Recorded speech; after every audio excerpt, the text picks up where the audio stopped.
Welcome, everyone, to episode 56 of the Thundercraps podcast, where we forge through the shitstorm that was WCW Thunder. I am your host, wrong only once, back in 1963, Josh Kaiser. And joining me today, a fat boy doing as he's told, Kyle Hoagland. What's going on, everybody? Taped Lexington, Kentucky. What treats are you going to offer us today? We couldn't get ourselves something like a classic, like something like a Kurt Hennig versus a Ric Flair, but instead we get something so much more. What's up, man? How you been? Oh man, I gotta admit, this is one of those Thunders that I watched it. It's a head scratcher, and I just wanted to get through it. And this podcast, it's gonna be a tough one. I don't know if we got a whole lot to talk about today, so I think that's kind of par for the course when it comes to the pre-taped Thunders as of late. How dare you speak ill about this? We get 60 seconds of Goldberg. But before we get that, let's jump right into the beginning. Of course, Tony, Bobby, Mike Tenay here. Ric Flair, of course, was here last week in Lexington. He's back, and he's going to defend the world title tonight. Of course, Curt Hennig challenged him last week, but he was not granted the opportunity as number one contender, Kyle, because he had to wrestle Hollywood Hogan. Now, had he gotten through Hogan, maybe he would have got that world title match, but instead, we do get the number one contender for the world title, Barry Windham, his tag team partner. I feel like I don't get it. I mean, once again, we know right now that Flair is a heel. Wyndham's a heel. Kurt's a heel. They're all heels. What the hell is going on with this? Faces don't exist anymore. I don't know, like what is this, 2019? Like we're just blurring this line now where it doesn't matter. Like I feel like it still should matter, at least to a certain degree. But how lack of investment do you think we would have been? Obviously, us now being wrestling historians. Like, us being like, okay, cool, Ric Flair's on Thunder. We'll just take that. He's the world title is being defended. Fuck it. I guess, it could be worse. It could be Goldberg and Al Green as a main event on Nitro. True story there. But still, it's just one of those things where we know what could have been an option. We know that there was a storyline of Curt Hennig wanting to get a world title shot. And that would have been a cool thing to watch Mr. Perfect take on Ric Flair.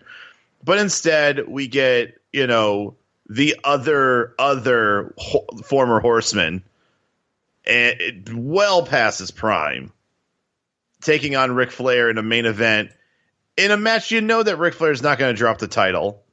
So it's just one of those things where we now know going into this hour and a half that we're watching, this 2-hour show, that the main event is going to be something that is a throwaway at best. Yep. But maybe they'll tell a good story. Maybe there'll be something worthwhile to see. But before we get into that, we do move to our opening bout, and it is the pre-taped of all pre-taped matches, as Jerry Flynn is wrestling Scotty the Heartbreak Kid Riggs. I'm so glad you said that. I was just about to.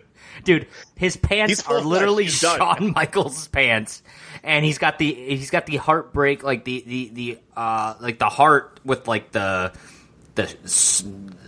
It looks like a Prince going through it. It looks like a Prince symbol. He has that tattooed on his arm. I'm pretty sure he's just like Shawn Michaels' biggest fanboy right now. He is. Yeah, like one of my notes I said, I think Scotty Riggs has gone full HBK. Because he's like kind of strutting his chin the way like early 90s Shawn Michaels did. The only thing he needed were like those completely like circular sunglasses. Oh yeah, absolutely. And like Sherry just showing up and being his valet. Unfortunately, he, as expected, is not going to do so hot in this match. Right? He's gonna job to Jerry Flynn, because why not? Jerry Flynn is on quite a roll, and he's going to Thez press into an arm breaker. I I gave the match a star and 3/4. I guess it was fine, but it was really way too fucking long for Scotty Riggs versus Jerry Flynn. You know what? I feel like we take turns with deciding whether or not we are happy with the length of matches where, you know, hey, cool. You know, you let a match go for 7 to 9 minutes. You let it marinate. You let them try to at least tell some sort of story instead of just being a full-blown squash. Jerry Flynn's not going to squash anybody in 3 minutes, even if it's Scotty Riggs. So I get that. I also gave it a star and 3/4. Match was okay. My main problem is I couldn't invest any real interest in the match. I can't get behind Jerry Flynn. I understand he has a hot streak. I guess he beat the Cat and Sonny Ono in a uncensored in a handicap match, which is probably the largest win of his career, other than, you know, being told that Goldberg wanted to fight him a second time because he had something to prove. But he just doesn't come off as a real contender to legitimize. And Riggs is just wasting his time with this new heel gimmick. That's just that's what I thought was really the unfortunate thing, is that now here's Scotty Riggs, you know, the heartbreak kid Scotty Riggs, trying his best to get over on this new heel gimmick, and the first thing he does is job to Jerry Flynn on Thunder. The only other thing I also wanted to say was Scotty Riggs did a lot of damage to, or, you know, quote unquote damage to Jerry Flynn, like in the legs, the knees. He was working the leg almost the entire match. And then after Flynn wins, he's just like skipping around and running around, jumping up and down and gloating at the end of the match. No sells the absolute shit out of it. Can't even limp a little bit just to kind of show that he at least took some sort of damage. He looked like he squashed Scotty Riggs at the end of that match, which I felt was kind of shitty. Yeah, but what do you expect? You know, after this match, we get a promo for Scott Steiner and Buff Bagwell. Apparently, there's some dissension, bad feelings between the two of them. Buff cost Scott Steiner the title at Uncensored when he went in to give a chair shot that Booker T ducked and led to the Buff hitting Scott. Buff is going to apologize to Scott Steiner, but then Scott's going to say, you know, I've got the better body and you don't belong in the NWO. Apparently, they do shake hands at the end of this discussion, but then Scott's going to turn it into an attack, and he leaves Buff in the ring. So it looks like we've got Buff for Scott coming up here soon. I wonder what guy they're all going to turn, that Buff Bagwell is going to turn on to rejoin Scott for the third time. Right. We then, Kyle, get Mike Enos, and his opponent is Wrath. The Wrath match of the night is back. I'm, dude, so happy. All I saw was Mike Enos, and I'm like, please don't tell me after seeing Jerry Flynn go over on Scotty Riggs. I really didn't want to see like a Mike Enos versus like Mean Mike, but then again, that's like a classic, you know, that's a pre-tape Thunder level.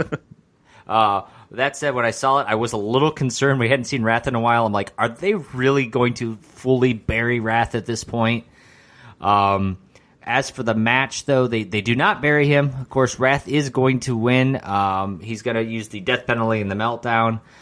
There was a blonde in the front row who was on the phone most of the time, and I got to admit, I was pretty much right there with her. I did give it 2 stars, though, because it was better than the opener, but it still wasn't great. I was just excited to see a cell phone in 1999. I gave it 2.5 stars, actually. So you enjoyed it more than me and this blonde. Apparently. I just have to give Enos credit where it's due. He hung in there for over 9 minutes. I felt like Wrath helped kind of legitimize Enos. Listen to what you just said. He hung in there for 9 minutes. We had a 9-minute Wrath and Mike Enos match. Yeah. And this could have easily, 5 months ago, this was a 4-minute long match that Wrath just took care of business.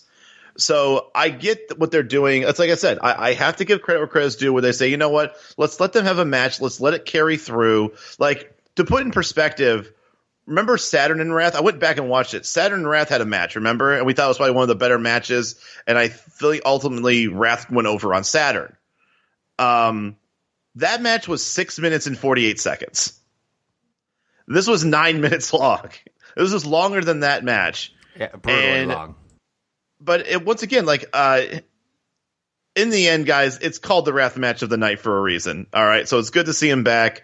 I don't think Mike Enos looked bad in a loss. He actually kind of looked like he was handling Wrath decently for a little while. I think Enos has looked a lot better. Well, once again, it's hard to look. Mike Enos is a power wrestler, so when you have him wrestle a guy that's bigger than him, he doesn't get to like throw guys around like a ragdoll and look like, you know, a shit brick house, kind of like a Scott Norton. Maybe not to that extent, but you know what I mean. So when you have somebody who's bigger than him, Mike Enos has to. It's hard for him to act like the power guy when you're fighting a guy who's like 3 inches taller and probably 40 pounds heavier.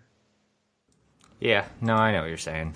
After this, we get what Tony Schiavone called torture rack promo, but actually it was just a promo of Lex Luger not doing the torture rack, so I'm not sure why he called it that. I'm not sure why we had this. I'm not either. One of the most random thrown in Lex Luger promos. Like, yeah. Lex has no, as far as I'm concerned, he has no story-line. I don't even know if he's got a match coming up at Spring Stampede. I haven't looked at the card. I haven't either. I like to be surprised. Yeah, I don't. It wasn't like, okay, all right, here we got a Lex Luger promo. Maybe like, okay, now we're back, and now here's a recap of Nitro, where here's Lex Luger doing something, or hey, our next match is Lex Luger taking on somebody. Anything. No, it's just, here's 30 seconds of Lex goddamn Luger. Yep, but it's not 60 seconds of Lex, so. So it's not. We do then move to our next pre-taped match of the evening, and it's Chris Adams and Fit Finlay, Kyle. So the main event attractions just continue to roll. We get a 1-900-909-9900 advertisement. We do find out that Scott Steiner beat Jericho in the U.S. tournament on Monday. So Nitro gets Steiner and Jericho. We got Ming and Bam Bam. So that's cool. Chris Adams does a very unique move during this match where he grabbed a headlock and then tackled him down into a submission on the ground, which I thought was interesting. But what might be the biggest, craziest spot, and you and I both noticed it, Fit Finlay's going to grab a chair, and Mickey J's going to grab that chair out of his hands and say, "Not on my watch."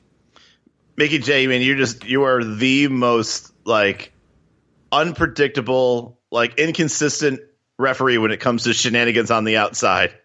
I figured he was just going to let Finn have it, and he just did not. And I mean, I'm glad for it, but I mean, Mickey J, like, your resume is just not looking good, dude.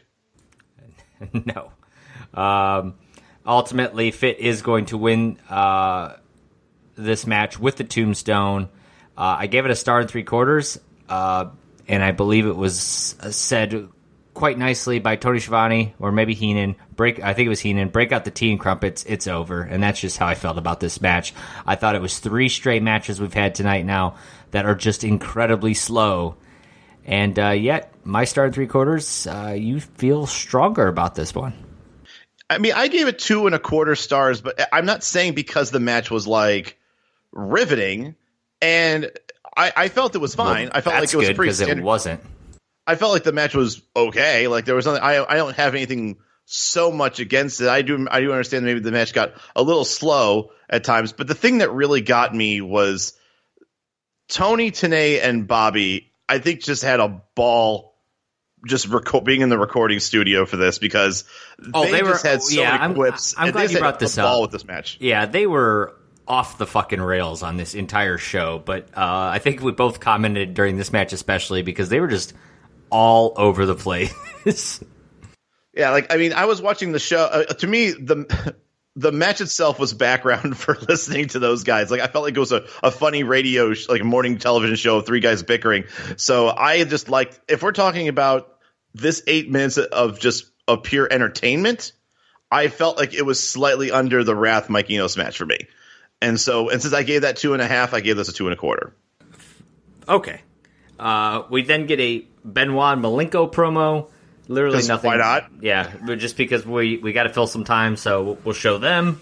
Then after that, we get Blitzkrieg and Kidman, which finally I was excited. We have a match worth watching, and I think they kind of lived up to the hype of the match. A lot of back and forth. There was a great twisting acai moonsault off the apron where he kind of springboarded to the outside. That looked great. He being Blitzkrieg doing that. Of course, Kidman being the number 1 contender for the Cruiserweight title at Spring Stampede, he is going to win this match with the Shooting Star Press. I gave it 2 3/4 stars because the match kind of woke me up because I felt like I've been in like a wrestling coma for the first half of the show. I thought it was a lot of high action and a lot of fun, and I freaking love Blitzkrieg. I think he shows so much talent for such a young guy, and I'm shocked that he never got more of a push in his career, like, ends pretty quickly. I agree. It's just funny because like he's a cruiserweight. He's not a luchador. I mean, his name is Jeremiah Ross. He's just a normal dude. He's about 10 years older than we are. I gave this also 2 3/4. But I can't rate any higher than this due to some, I would say, less than fluid spots, as well as some botchiness in some spots as well. But the match was high octane. Like you said, it woke me up as well. They had some good hard-hitting moves for a cruiserweight match. I got to give credit where that's due. Blitzkrieg can be a real serious contender if he can improve a little bit on his execution and his fluidity. The moves are cool and all, but I think when he tries to put one extra flip or one extra twist too many, that margin for error gets pretty big. And when he it's one of those things where if you mess up, to me, like the secret of being like a good cruiserweight is that you have those moves in your back pocket, but you also have them in a way that if you botch them, you can easily kind of move into another move. It's kind of like, set and forget. Okay, I screwed this up. I get right back into it. A good example is like, and it was pretty obvious, but like Rey Mysterio, like jumping off the top rope or, doing a springboard and tripping, but still landing on the guy and then going to a Luthez. And it looked like, okay, it looked like a botch, but at the same time, if you had not been paying like real big attention to it, you might not have noticed it. It might have been something that we noticed because we have the ability to rewind and go back and double check. Right. Some of the things he did in this match were clear misses, or just, like I said, it was like twisting and flipping for twisting and flipping's sake. Didn't always hit cleanly. But I do agree. I do enjoy Blitzkrieg. I don't think he ever really gets anything. No, he doesn't. WCW.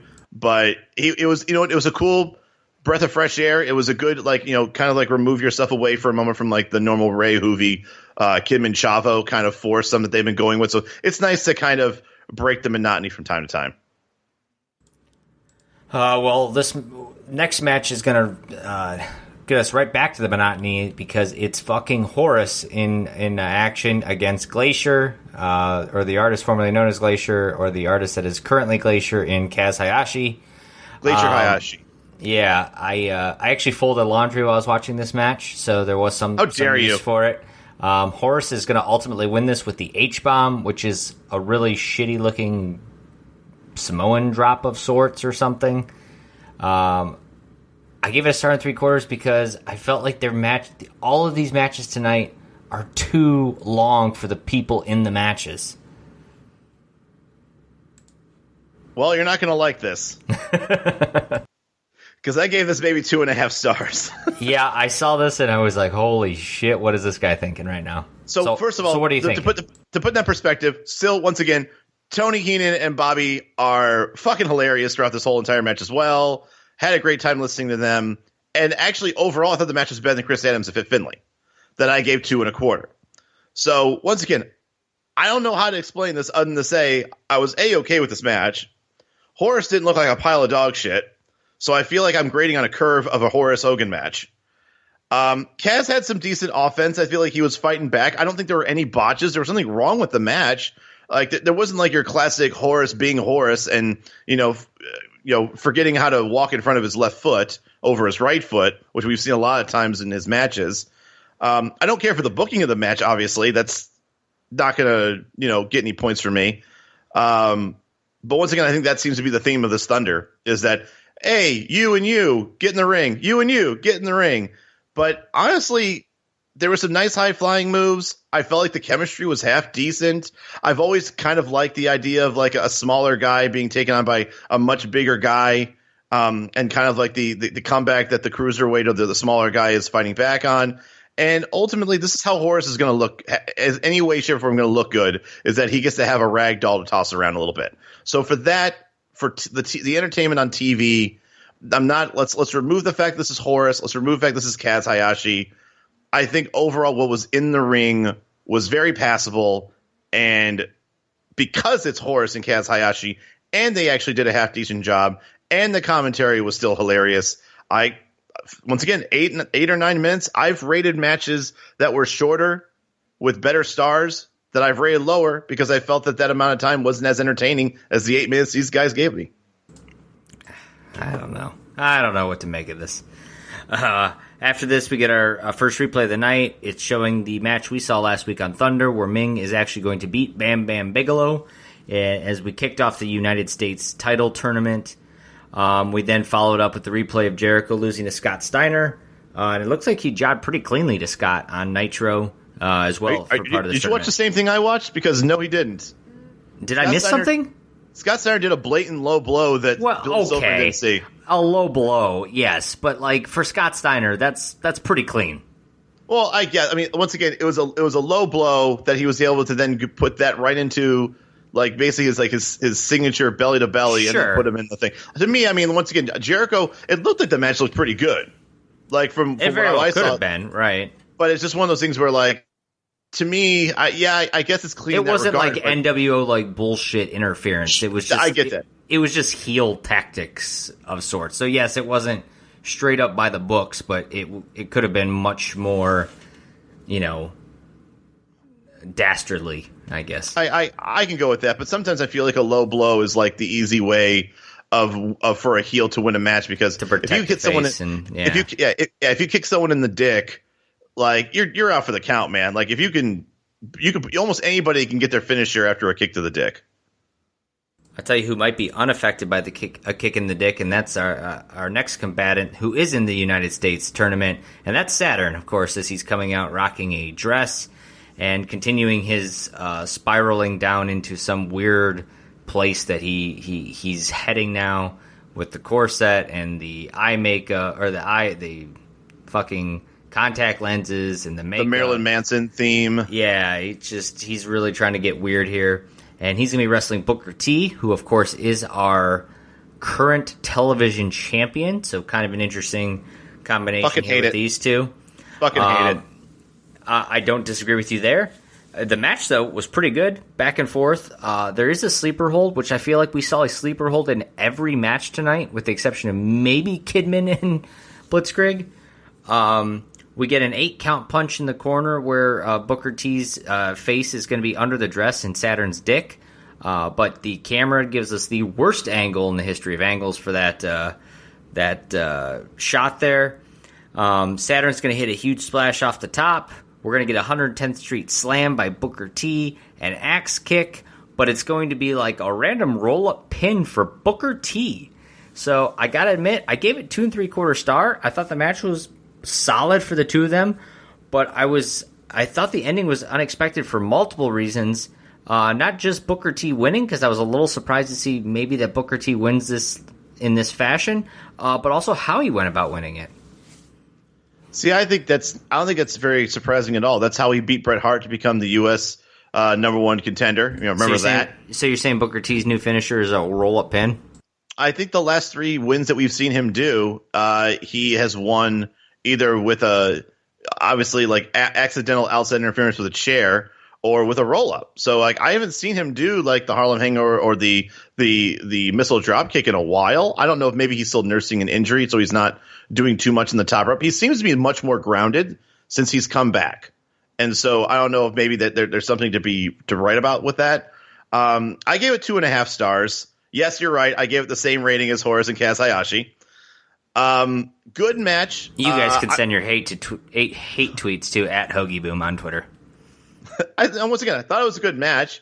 I think that you rated it the same as a fucking Horace match. If I told Booker T and even Saturn right now, and I don't know how they'd respond to knowing that they were on the same level as a Horace Kaz Hayashi match.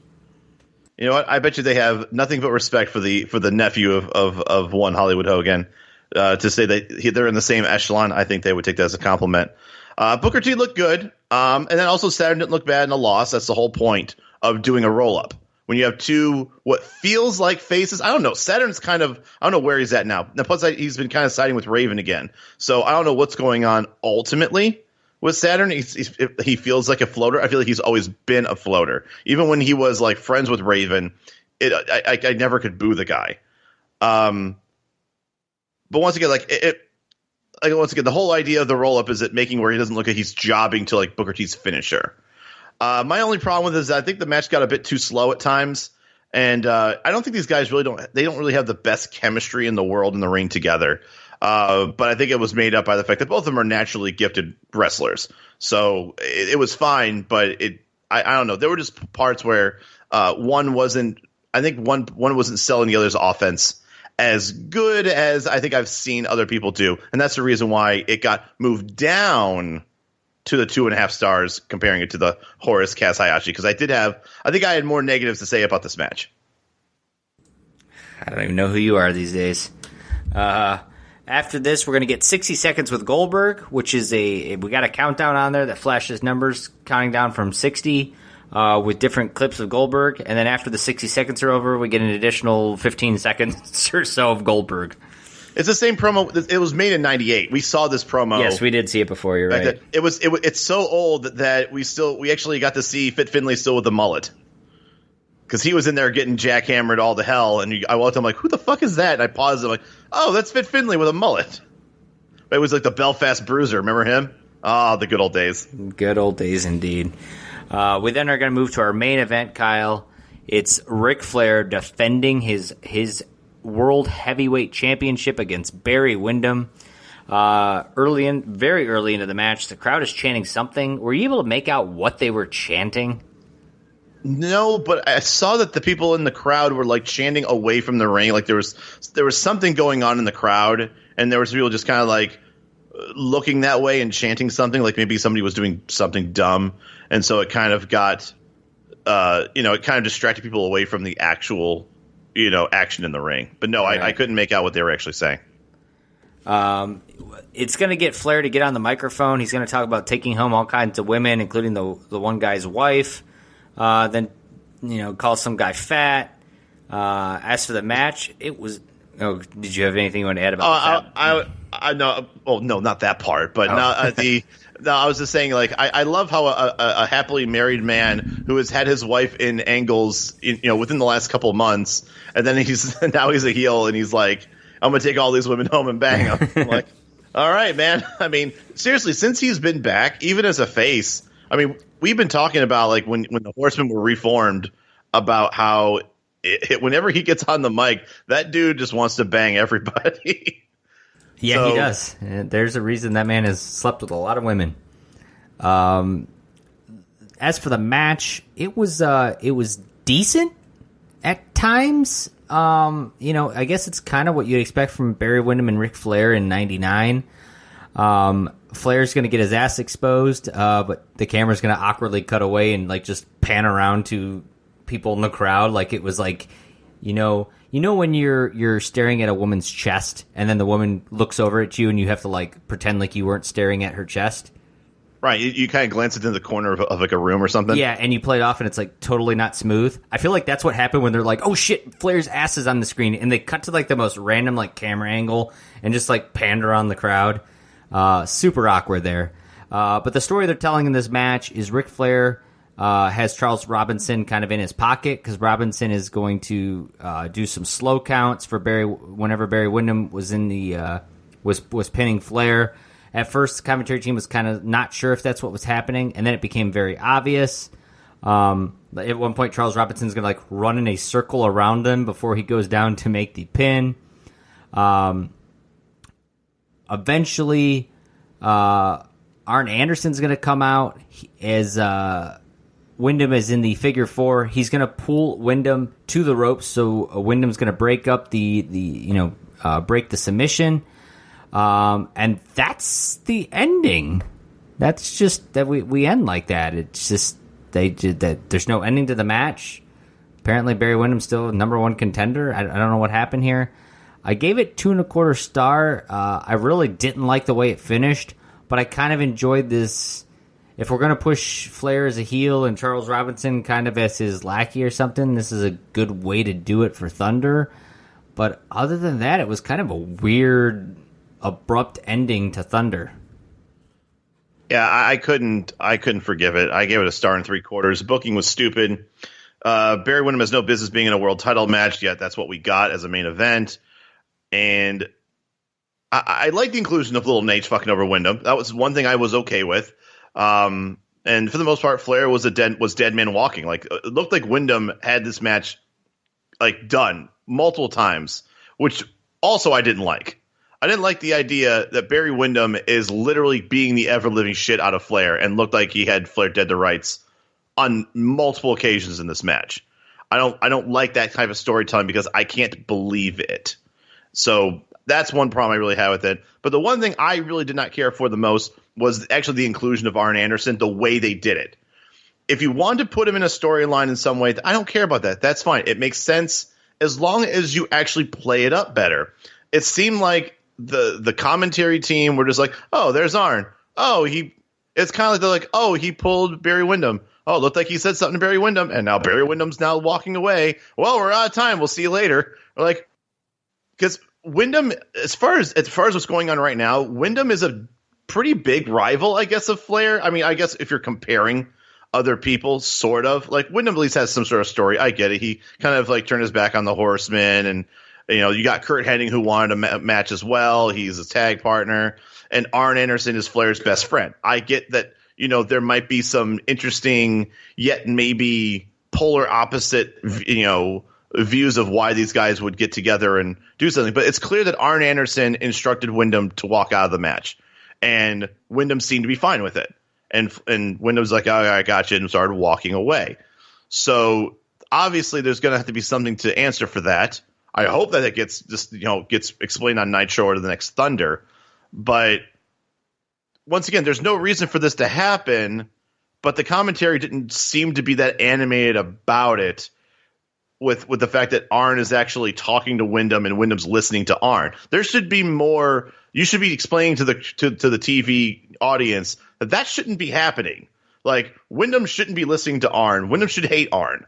And the fact that seemed like they're in some sort of understanding or in some sort of collusion, that should be kind of pushed instead of just being like, well, that's that. Good night, everybody. Yeah, they definitely for pre-taping the audio, you'd think they would have had a better direction on how they wanted to wrap that show up. But they didn't, and that's why it's a pre-taped show on Thunder. What was your thoughts on the show as a whole, though? I mean, I kind of, what's always funny about the overall thoughts is that when we finally actually do the show and I hear your opinions and I kind of go back and kind of give my thoughts, there are some things that I will double down on, and there are some things that I'll be like, you know what, you're probably right. I'm not saying I enjoyed this Thunder, but I will say there were some positives. We had 7 matches that averaged 9 minutes long. Now, we can argue whether or not any of these matches justify a 9-minute match. And I would argue most of them don't. I may argue outside of Windham and Flair, none of them deserve to be that long. Not even like Saturn and Booker T? Okay. I'll allow that one. Yes. I would have given 15 minutes to Saturn and Booker T. No, I think Blitzkrieg and Kidman 5 to 7 minutes tops would be perfect for those two. I think they went 6.5 minutes, if I remember correctly. But either way, once again, I'm not saying I wanted to see Lightning Foot Jerry Flynn take on the Heartbreak Kid Scotty Riggs for 9 minutes.